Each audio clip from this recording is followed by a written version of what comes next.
నేనెవరు అని స్వామివారు అంటారు కదా, ఎప్పుడు ఆలోచిస్తూ ఉంటారు కదా.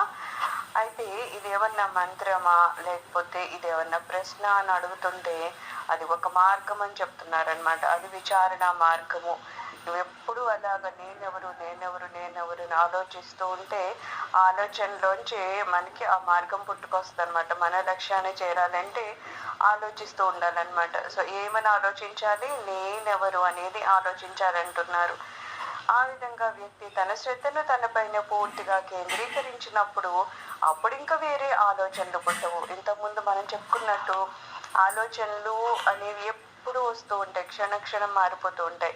ఎప్పుడు ఆలోచనలకు ఒక ఆడంబరం మనం ఇవ్వాలన్నమాట. ఏదో ఒక్కటి ఇస్తే అది ఆలోచించే దాని వైపు ఉంటుంది, కానీ మనం ఏది ఇవ్వకుండా ఉంటే మళ్ళా అది వేరే వేరే ఆలోచనలకు వెళ్ళిపోతూ ఉంటుంది. ఎప్పటి వరకు మనకి మనసు నియంత్రించే అంత అధికారం మనకి రాదు.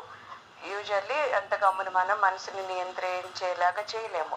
పూర్తిగా మనం మనసుని అంటే పూర్తిగా ఆలోచన రహిత స్థితికి మనం అప్పుడే చేరలేము.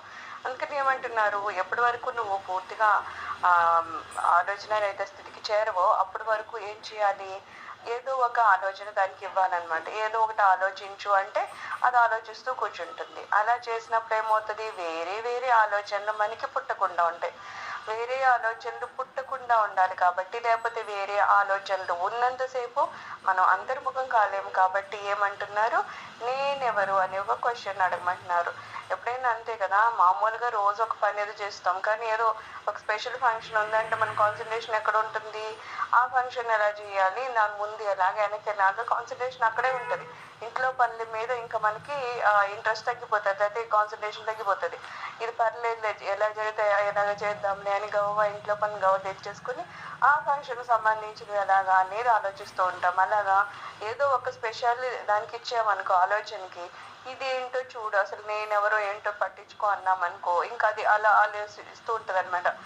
నేనెవరు నేను ఇది కాదా, ఇలా అనుకుంటూ ఉండడం ఏమవుతుందంటే ఇంకా బాహ్యపరమైన ప్రపంచానికి సంబంధించిన ఈ విషయాలు ఆలోచించడానికి దానికి టైం ఉండదు అనమాట. ఆ రకంగా దాన్ని మనం కంట్రోల్ చేయొచ్చు అంటున్నారు. ఆలోచన అనే మేఘం మూలంలోనే ఆగి అణిగి నాశనమైపోతూ ఉంటుంది అంటున్నారు. అయితే ఆలోచన అనే ఈ మేఘం ఉంది, ఆ మేఘంలోని అంటే అంత ఎక్కువ మనము దాని గురించి ఆలోచిస్తూ ఉంటాం కదా. ఇంకా కేవలం అందులో ఆలోచించేసరికి ఏమవుతుంది? వేరే ఆలోచనలు ఏవైనా సరే వచ్చినా అవి అడిగిపోతాయి. ఎందుకంటే ఇది పూర్తిగా కమ్మేస్తుంది అన్నమాట. దీని మీద మన కాన్సన్ట్రేషన్ ఉంది, మన ఏకాగ్రత అంతా నేనెవరు అని తెలుసుకున్న అనే దాని మీదనే ఉంది. కాబట్టి వేరే ఆలోచనలేమి దాన్ని పైకి రానివ్వమన్నమాట. ఈ పద్ధతిలో ఫలితాలు చాలా త్వరగా, సులభంగాను సుగమంగాను అవుతూ ఉంటాయి అంటున్నారు. ఈ పద్ధతిలో చేస్తే ఖచ్చితంగా మనము ఈ ఆలోచన చేస్తే ఖచ్చితంగా మనము మన మనసుని నియంత్రించగలిగే స్థితిలోకి వెళ్తూ ఉంటాం అన్నమాట.